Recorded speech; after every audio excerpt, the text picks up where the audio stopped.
A series of recent polls show Kentucky Senate candidate Dr. Rand Paul ahead by double digits in that state's Republican primary. Dr. Paul's popularity is a credit to his anti-establishment, pro-Tea Party message that's clearly resonating with the folks in Kentucky. Interestingly enough, some establishment Republicans, no surprise, both nationally and in Kentucky, are not pleased with Dr. Paul's strong showing. Their man, the Kentucky Secretary of State Trey Grayson, trails Dr. Paul by a significant margin, and his camp is now resorting to some very questionable TV ads, hoping to stock Dr. Paul's rise. Joining me now is Kentucky senatorial candidate Dr. Rand Paul. Rand, welcome back to Freedom Watch. Good to be with you, Judge. Well, when you started out, you were behind. Now, I guess about a month and a half before the primary, you've overcome these guys. How are you doing it? What are you telling people in Kentucky or Republicans in Kentucky that's obviously resonating with them? Well, I tell people I think there's a Tea Party tidal wave coming, and I think it's going to sweep a lot of incumbents out of office. In fact, today we're in Louisville, and we had a Take Back the House rally. We're doing so well in our Senate race that we're trying to spread the love to some other candidates. So we're actually campaigning against John Yarmuth, who voted for the House bill or the Senate bill last night for the health care takeover. We had 5 Republican candidates out there, and we brought them all together to give them a little publicity in running against John Yarmuth.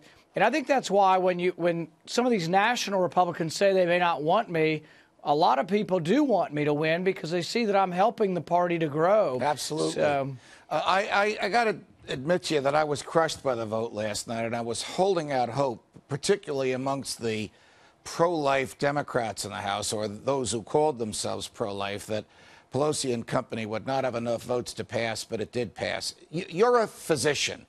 Take off your Republican senatorial hat and just put on your physician hat. What's your reaction as a physician, as a healer, to what the House did last night and what the president will probably sign into law someday this week? I think the ultimate danger for patients is that the system becomes so rotten that doctors won't want to take care of government-insured patients. There already are family doctors who don't want more Medicare patients because it pays a lot less than Blue Cross or Anthem or United or some of these other groups. So already there are family doctors that shy away and limit how many Medicare patients they take. If we all become on the government system, or the most of the patients will, I think it'll be harder and harder to see a doctor, longer waiting periods.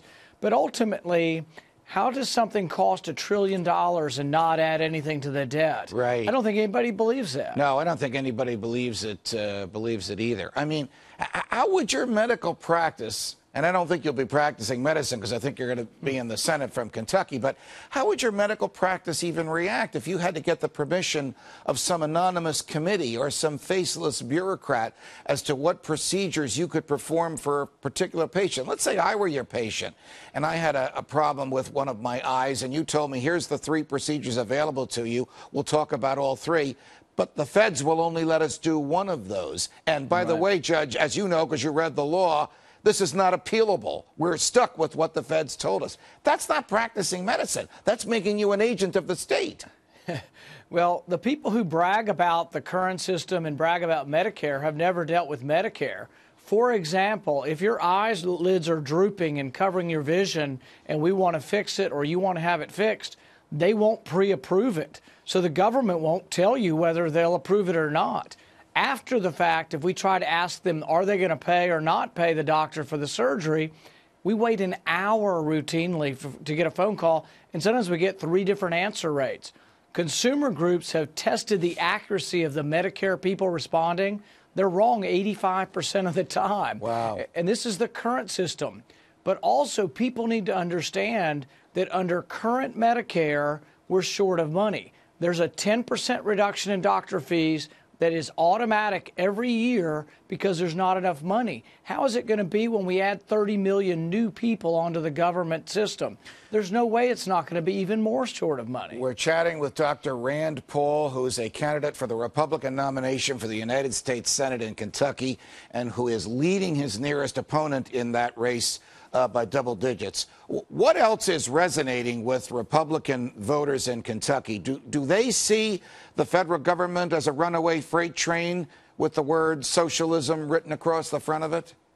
Yeah, people ask me to list the top 3 issues that are motivating voters, and the top 3 issues of my campaign: the deficit, the deficit, the deficit. Right. It's the whole thing driving it. And what I do tell people about the Tea Party is the Tea Party movement is concerned about big government. We don't want increased taxes, but what most concerns us is that federal spending is out of control. We're spending money at $53,000 a second, and people are just alarmed by it, and they know that the consequences are not good.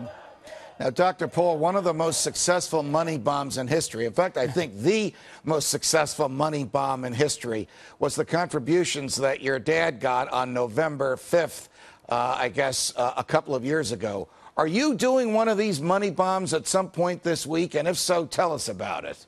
We are. Tomorrow we'll be doing online fundraising. My dad originated the term money bomb, and we're calling ours Give Me Liberty or Give Me Death. It's on the anniversary of Patrick Henry's famous speech tomorrow, and we'll be trying to raise money online by, a lot of times, people giving contributions under $100 or more. We're not turning down more, but people contribute online, and we post the contributions in real time so people can see the money growing. And we're trying to compete with an opponent who last week or a couple of weeks ago raised money, and you won't believe this, from AIG. Now, AIG, we have given $180 billion to them, but they still have a lobbyist who is raising money and giving money to candidates. So my opponent raised over $200,000 in one day at a fundraiser sponsored by AIG's lobbyist. Is that not crazy? Boy, if you could actually trace dollar bills through the system, it wouldn't surprise me if some of that stuff emanated at the Fed. I wish you the best of luck, Dr. Pohl, and thanks for joining us on Freedom Watch. Thank you, Judge. You can catch today's show on foxnews.com/Freedom Watch and Sirius 145 XM 168 or online at foxnewstalk.com at 6 p.m. Eastern on Saturdays. From New York, defending freedom. Until the next time, stay free, America.